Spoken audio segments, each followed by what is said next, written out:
Dear God's people, I was once an angel in heaven, an anointed cherub.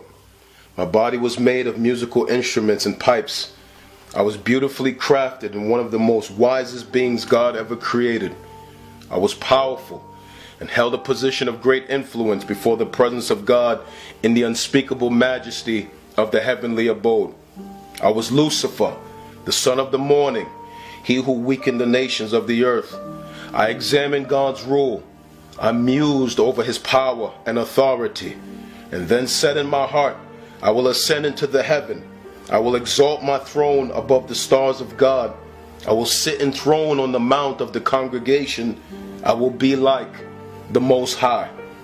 I corrupted 1/3 of all the angels in heaven and led the first rebellion against God.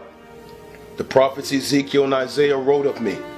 They spoke of my form and evil motive. I was banished to the earth for a season. The Son of God saw me fall like lightning from heaven. And according to his final word, a time was set for my sentence, and I despised the Most High. I sat in darkness for a time until one day he spoke and fashioned a new creature that reflected his image and glory. Hatred filled my heart and jealousy filled my cup, and in rage I went to inspect God's crowning jewel of his new creation. I saw you in your perfect state, holy and pure before the Most High. Your innocence astounded me. Your morality convicted me. Your virtue confused me. Your authority angered me. And your image constantly reminded me of the Most High. I watched you walk with God in the cool of each day. I watched as you enjoyed the blessing of his creation. The brilliance of your design overwhelmed me. Your submission to him enraged me. And the light of this relationship eclipsed me. So I sought you. I came to you. And with one question of doubt, I beguiled you. I corrupted you and watched with enthusiasm as you approached that which was forbidden from you. You fell from perfection. Your image was marred. Your new nature weakened you. Sin now corrupted you. Sin sentenced you. Sin will bring pain to you. Sin separated you from God. Through my influence, I exerted rule over you. I confused you. I blinded you. I deceived you. I hated you and resolved to keep you separated from the Most High. But he spoke judgment against me and promised the coming of his Son. And when he came, he crushed me. He bruised me. He exposed me. His blood repelled me. His authority overpowered me. His glory eclipsed me. And with his death on the cross, he disarmed me. For 3 days I paced frantically, and then suddenly all of creation shook violently. The keys were snatched from me. Then I looked, and the Son of God had risen victoriously. He had made a way of escape. He had conquered death, hell, and the grave. He made a pathway back to the Most High. And I was enraged and powerless all at the same time. My attempt to beguile the Son had failed. My attack on him in the wilderness had failed. My attempt to imprison those who belonged to him had failed. I watched as he handed those keys to the apostles and this new organism that bore his name. I watched the formation of the church by the divine power of his Spirit. I watched as they made known the secret of hell and led those who formerly belonged to me to the light. I watched as they grew mighty in number. I watched as they grew mighty in influence. I watched as they worshiped and followed after the Son of the Most High. I watched as my rule diminished and the number of those being snatched from hell increased beyond my control. I watched as they carried the word of God to the furthest parts of the earth, and my heart was filled with anger. What will I do now?